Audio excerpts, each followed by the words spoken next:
if your Christmas or holiday gathering is anything like my family's, then there'll often be a time when the kids kind of like get sequestered to one area. So it might be the basement, where the kids just all go to the basement and they hang out and run around there and just go crazy. And it really allows the adults to just get some quiet time and allows the kids to be kids. And it can be just like a beautiful moment when that happens. Well, this is a big opportunity for something to go wrong.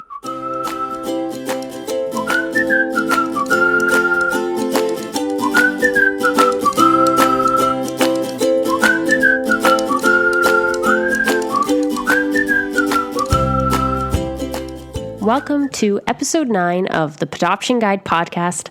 I'm your host, Bethany Muir, and this is your one-stop shop for the knowledge and advice you need to adopt and integrate the rescue dog of your dreams.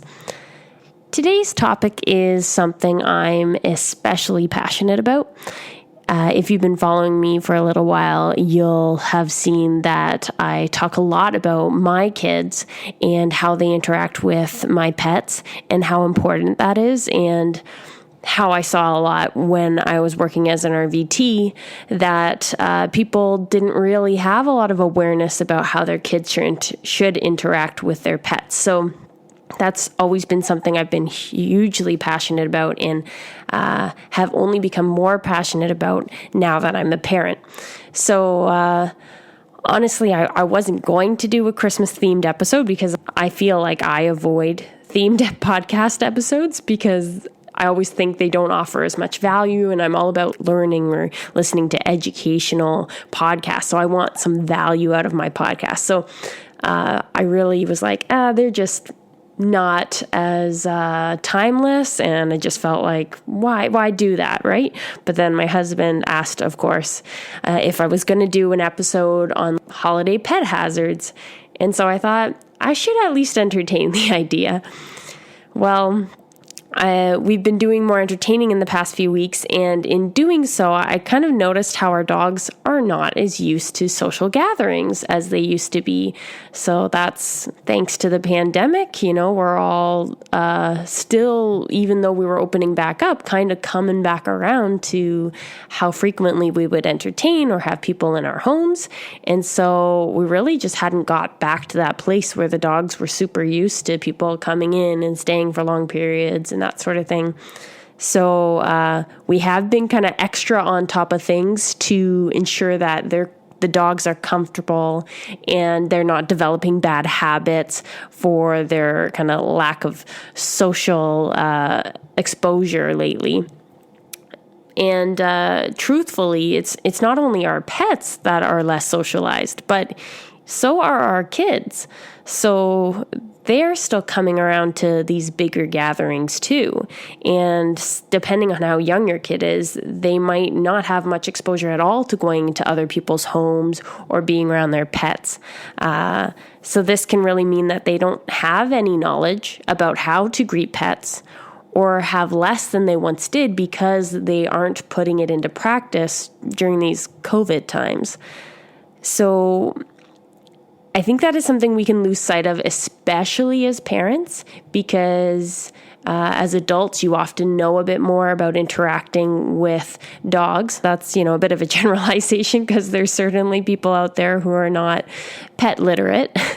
But there are lots of parents who are, but they just don't necessarily think about passing that on to their kids because maybe they don't have those opportunities arising a lot because they don't have a pet at home, or they themselves aren't that pet savvy. So,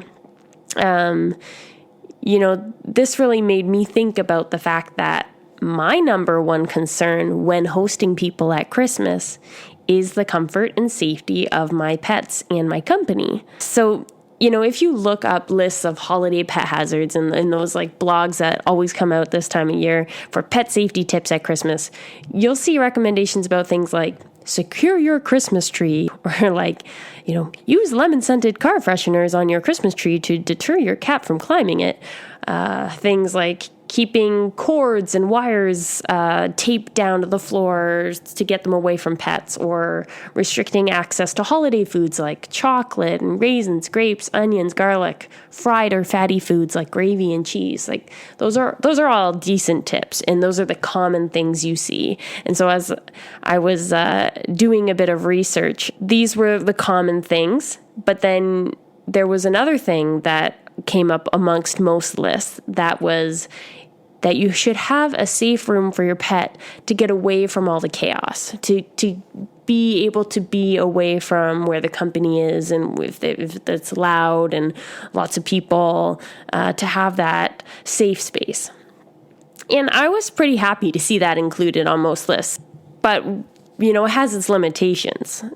And this solution doesn't really take into account the average happily social dog or cat that really wants to be amongst the people and is not really going to be pleased about being thrown into a room away from all of everything, right? Like there's lots of dogs where that'll absolutely drive them nuts, because now there's a whole bunch of people in their home and they have no idea what they're doing, and they want to be able to keep tabs and see where people are and what they're up to.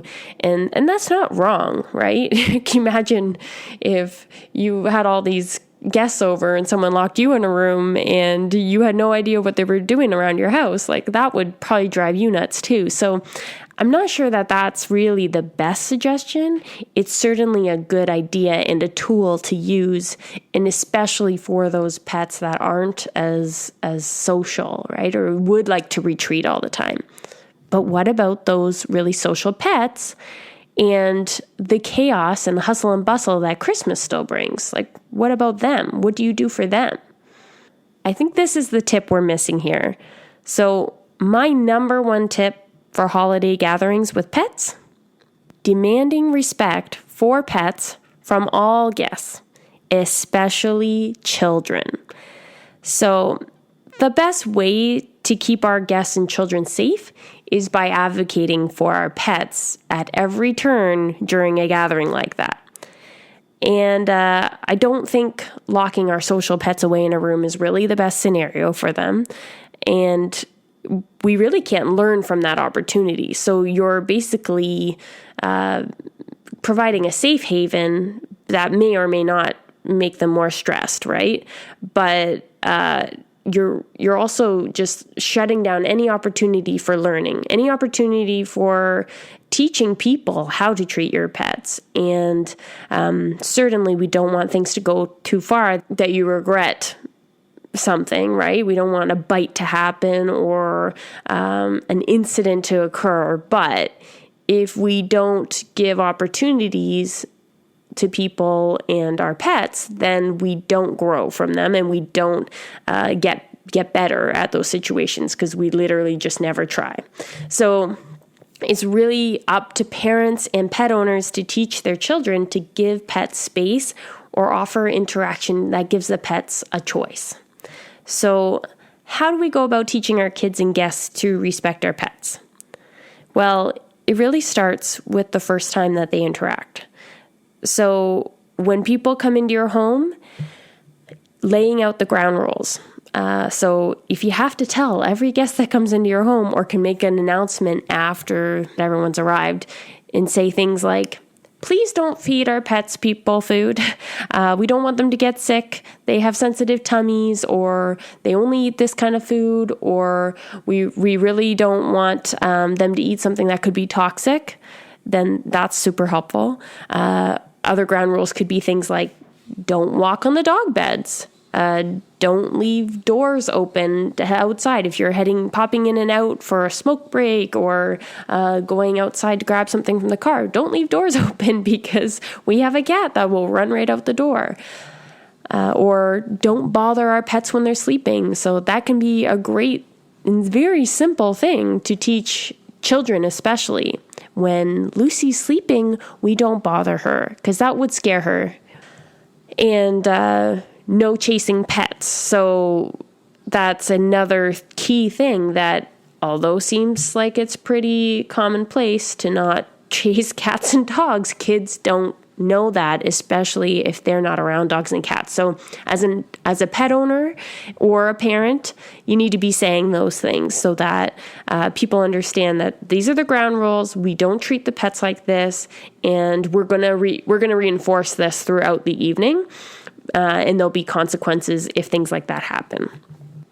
Another way to teach our guests and our kids to respect the pets is to guide the introductions. So let's not leave things to people's assumptions about how they should say hi to the dog or cat. Let's literally tell them how they should say hi. So it's always best when people are coming in the door and it's all crazy, jackets flying and shoes flying and people passing dishes and gifts coming in the door, right? Like that's very chaotic. If you can have your dog in a safe space like their crate or in their bed so that people can come in safely without having awkward greetings with your dog, that's best. Or even this is a scenario where that room might be a great place for them to be so that you can fully entertain people coming into the house without worrying about your dog if they won't do a sit stay or something. That's a great way to be able to fully help your guests at that time, but then allow your pet, when they're calm, to come greet the guests. So tell your guests, we usually like you to be seated, and then you can call the dog over and then pet them under the chin or on their back if they're hanging around. So giving that dog the choice whether it wants to come over in the first place and greet them, and then that way it's in their control as to whether they're saying hi to your guest or not. And if your guests are not dog people, then don't feel like they have to greet them. That could naturally happen through the evening. Then otherwise for cats, tell your guest to kneel or sit with their hand out and their index finger extended, and let the cat come to them. Don't chase the cat. Don't go after the cat. Let the cat choose to come to them. And if they do, they do. And if they don't, they don't. Again, that greeting is a choice, and that's how you're not going to have situations arise where pets need to defend themselves because they made the choice to come say hi to you, and they're comfortable. Another way to advocate for your pets and encourage that respect from your guests is to not leave children unattended with the pets. So if your Christmas or holiday gathering is anything like my family's, then there'll often be a time when the kids kind of like get sequestered to one area. So it might be the basement, where the kids just all go to the basement and they hang out and run around there and just go crazy. And it really allows the adults to just get some quiet time and allows the kids to be kids. And it can be just like a beautiful moment when that happens. Well, this is a big opportunity for something to go wrong. So this is an opportunity where, say, the cat might hang out in the basement and that's where all the kids went. Well, you do need to advocate for your cat in that scenario. So if you need to put your cat in that room, that works.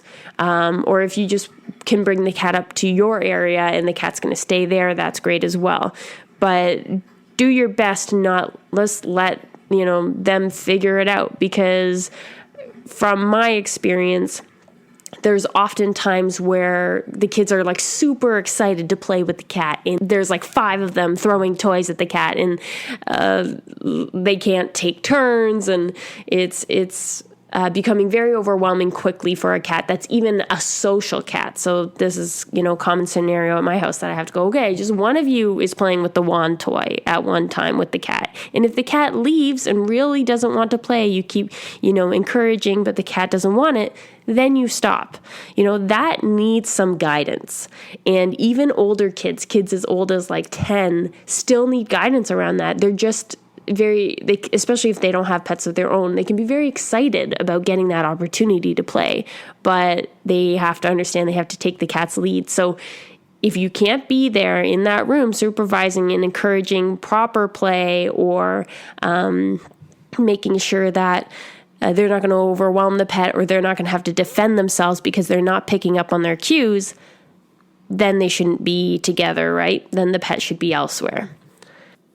So on that note, showing them how and where your pet appreciates touch, or ways that they can engage in play with your pet safely, if that's a possibility, is super important. So use examples, right? When you see them going to touch your pet, say, oh, no, I wouldn't do that. Rory likes to be pet underneath the chin. She's quite scared of you reaching over her head like that. That makes her nervous. Can you kneel down and put your hand out and let her come to you, and you can pet her under her chin or on her chest?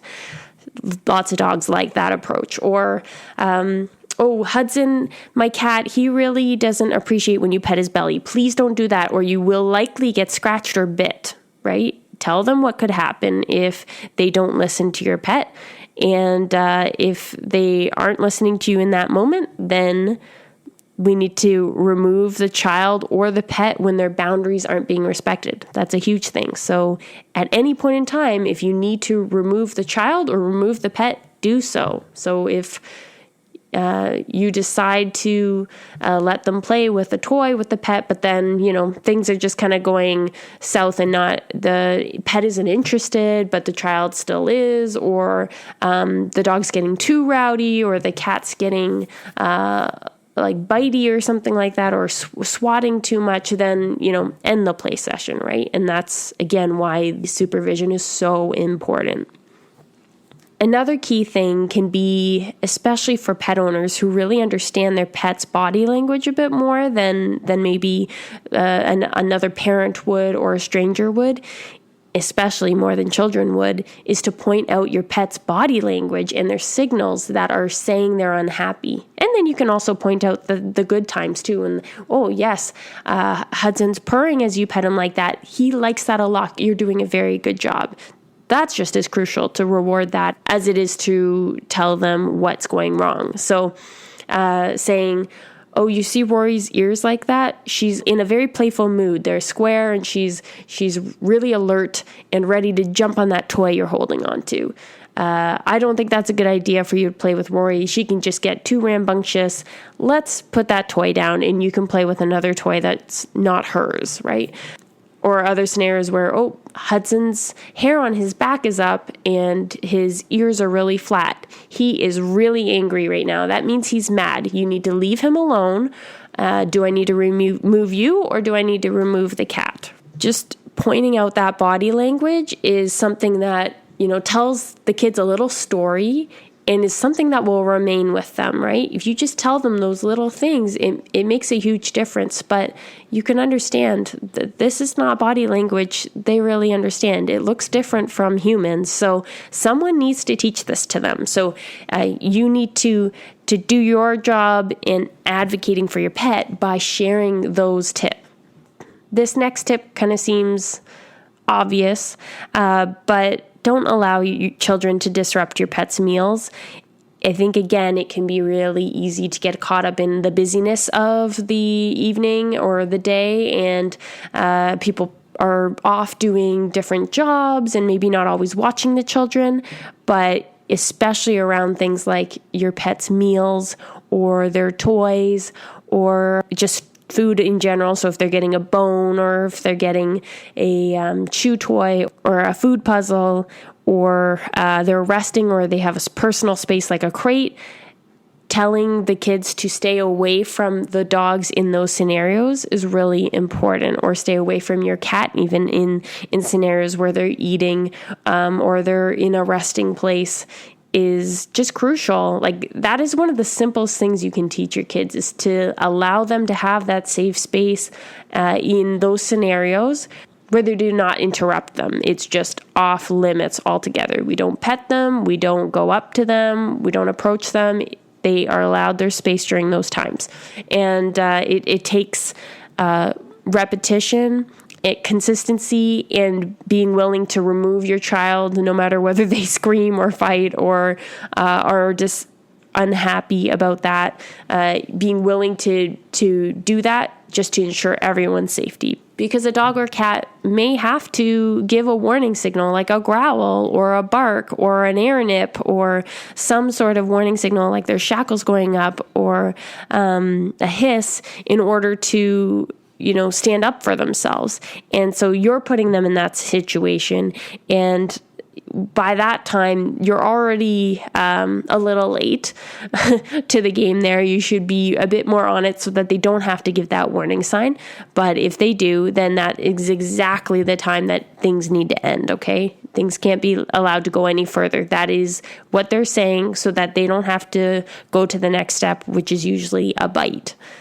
And then lastly, a reminder to reward those positive interactions as you're seeing them. So you can give a treat or give praise to your pets as they are doing good things surrounding the kids or surrounding family members, as well as to the children. Give the kids praise. Hey, you are doing a really good job being calm around the dog, or you're doing a really good job petting the cat, or thanks for giving the dog and the cat space while they're eating. They like that a lot.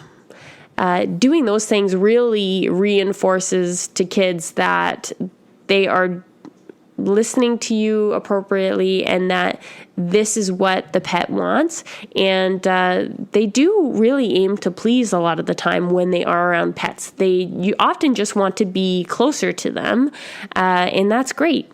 And if you have kids or guests that don't want to be close to the pets, then make sure that they are allowed that opportunity to, and even reward them for that, right? Especially the kids, to say, it's okay that you're not petting the cat like Johnny is over here. That's okay if you don't want to pet the cat.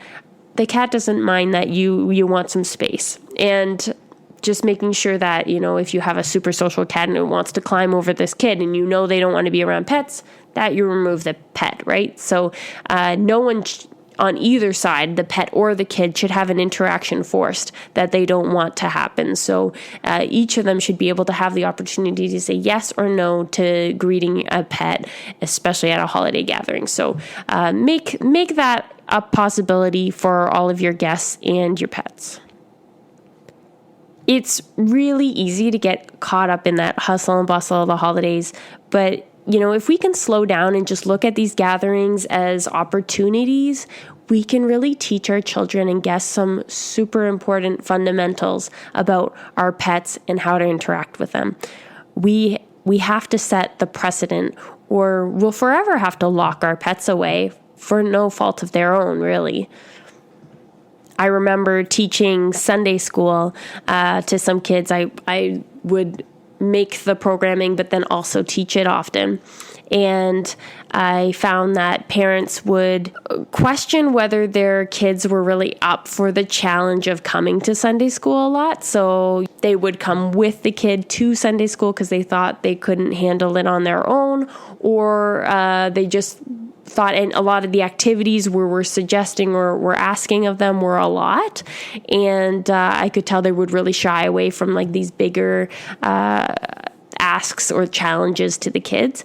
But we always found that when we gave them these opportunities, they would always succeed. They would always surpass our expectations. So we were often super impressed by what this opportunity gave them, in that the kids really rose to the occasion.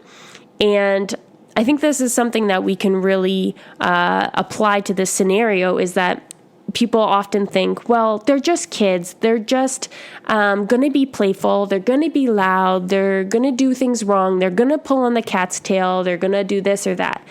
I highly disagree with that. I have 2 young kids. They're under 3. And from the moment they were born, I've been teaching them how to handle their pets. And of course, there's times where, they're a little rough here or they need to be corrected there. But we're on it, and we are very consistent. And that is just, again, one of the most important things, is being so consistent with them that they really don't know any other way. They know they never walk through the dog's beds. And if they ever think to do that, we always stop them, because it's so important they never step on the dog's beds, so that the dogs know that that really is a safe place. It is a no kids zone. And we teach them to not interact with the pets at their bed either. So my daughter, who just started walking on my birthday actually last week, she's been doing laps around the kitchen and the living room, and I can trust her. I can sit in the other room and watch her, and she knows to just walk right past the dogs when she comes to that section of the room where their beds are. She just walks right past them. She might offer a toy and put it down in front, and they're not, resource guarding dogs, so we don't have any issues with that. But she might put a toy down in front of their bed, but she doesn't pet them on the bed. She just walks right past. And that is just through consistency. And of course, it's super easy to teach a kid from baby, up in that scenario. But wherever you're at, kids are resilient. They pick up on things quickly. So even if your kid is 5 or 8 or 12, you can still teach them these things, It really is that consistency and showing them that no matter what, if they do not listen, there will be consequences. So they will be removed, or the pet will be removed from that area. And that's usually not wanted. And then also, rewarding the positive interactions. So you can say, I'm so proud of you. You're doing such a good job being gentle with the cat. And I really trust you with them. And then rewarding them with other things and building that bond in other ways. It's amazing. You'll just see that your kids are becoming so pet savvy, and you're setting them up for success in the world, because your kids are going to come across pets when you're not around as a parent. And as a pet owner, your pet may come across kids when you're not able to watch either. And so having pet savvy kids around is fantastic. But also making sure that your dog has some tolerance for being around children in general is also great. Can I let you in on a little secret? We've had it wrong all these years. We've all been searching for dogs that are good with kids. Like the classic example of golden retrievers, beagles, labs, when we really should have been training our kids to be pet friendly. I've created a revolutionary course to turn this all around. It's called Pet Friendly Kids, a guide for parents and pet owners. With just 2 hours of your time, you'll be perfectly equipped to build better relationships between kids and pets, so you can create a happy and safe environment for everyone.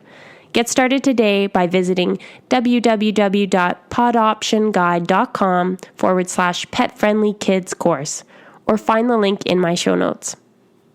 This holiday pet safety tip that you need to hear but no one's sharing is demand respect for your pets from all of your guests, and that means children especially. Do not allow this social gathering to go by without requiring complete compliance when kids are interacting with your pets. I just beg of you to do that, because it's such a wonderful learning opportunity for everyone involved. And kids are really better off when they have learned how to be pet savvy, because they are going to be safer in scenarios going forward, because you've given them this information in a controlled environment, rather than just, throwing them to the wolves and hoping they don't do something wrong. I think that's what people often think is, they'll be fine. But then, problems arise, and, a dog or cat has to defend themselves. Any dog or cat has the ability to injure a person with their teeth or claws. Every time they're put in a position to defend themselves, that chance of injury increases. We can't expect our pets to distinguish children as just harmless individuals. Oh, look at that toddler just meandering around. Of course it's harmless. It looks so sweet. They're not thinking that. They're thinking, what's it going to do when it toddles over to my bed, right?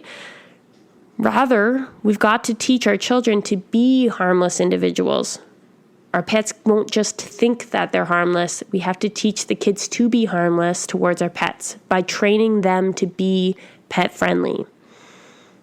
And that's by doing all those things that I shared, That's by telling them the ground rules, Don't feed our pets people food. Don't walk on the dog beds. Don't chase the pets. It's about teaching them the proper introductions for your pets. It's about not leaving them unattended, encouraging them to bond with your pet in appropriate ways. So this is the way my cat or dog likes to play and is going to be a safe way to play with them. Pointing out your pet's body language and sharing what your dog or cat is thinking. Sharing those internal thoughts gives them that narrative to understand the pet better and kind of bond with them better. And not allowing children to disrupt pets' meals or their rest or personal space, or removing your kids when they're not listening, because that's showing the pet respect, but also showing your kids that you are going to reinforce the rules and there's compliance that's needed here. And then also making sure you're rewarding the good stuff. If we're just telling them, no, don't do that, no, don't do that, no, don't do that, then they're really going, well, what can I do? And we need to give them the options for how they can interact with them, and then just be proud and praise them for those really good interactions, because the more you do that, the more they're going to want to get that feedback from you. One of the most important things I'll leave you with here is to not yell or punish your pet for growling or barking or hissing or swatting at your child. It's super tempting. People immediately feel like that's a bad reaction. But the truth is that, again, any dog or cat has the ability to injure a person. So these are the warnings before the bite or the deep scratch. These are the ways that you can save your child from further injury. So if this has occurred, you probably should have intervened sooner and should immediately, remove your child or your pet and take your pet to a safe space away from the child. And, no punishment, no yelling at your dog. Please, God, no hitting or throwing things or whatever, right? Like, they do not need to be corrected for having a warning. Obviously, there was somewhere where a line was crossed and the dog or cat wasn't given enough space or wasn't touched the right way, that they felt like they had to defend themselves. And if you punish that warning, then the likelihood is that next time they might not warn at all because they were punished for doing that. So they might go just straight to the bite. So you want warnings because it allows you to intervene. And if you punish those warnings regularly enough, then you will no longer get warnings and you'll just get that immediate action or defensive behavior of biting or a terrible scratch. So please don't punish those. There's no point. Just get your pet to a safe space. Let them decompress. Give them some time, and then maybe figure out what exactly happened so you can make sure you avoid it in the future. But know that you probably should just have intervened earlier, and so it means just better supervision next time for the most part. Respect begets respect. So let's lead by example. If we're not pet savvy, our kids are probably not going to be pet savvy. So if you don't really know what dog body language looks like, then you need to brush up on it. And again, a good idea to take my course because it's like super quick and has some amazing examples of pet body language in cats and dogs that can help you further explain those scenarios to your kids when you're in them. And you're going to feel like you're really understanding dogs and cats in a whole new way, and also understanding just where we have been falling short. And there are a lot of people with pets out there now, especially following COVID. So your kids are just that much more likely to come across a scenario where they're going to be around pets. So don't send them to their friend's house without having taught them how they should greet a dog or cat, or what a dog looks like when it's angry, or what a cat looks like when it's angry. Prep them for those things. And if you have a kid that's actually scared of dogs or cats, having that knowledge can be really helpful for them, to help them feel like they're in the driver's seat and they better understand what's going on there and what to do in reaction to those sorts of body signals. So no owner wants to have a dog bite someone. Trust me, I know, if you heard my last podcast on that. And no parent wants their children to be bit, right? So be proactive, please.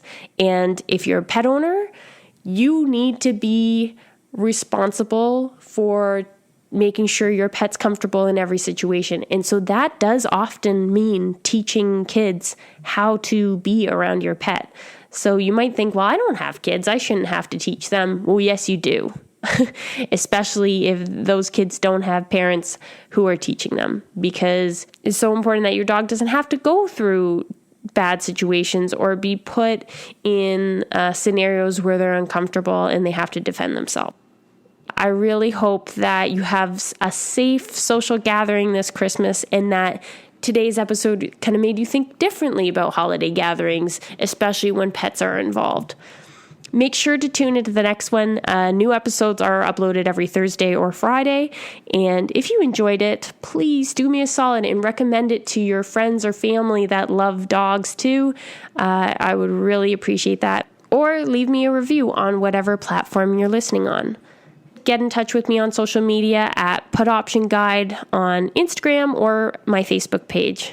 Thanks for listening, and have a very wonderful holiday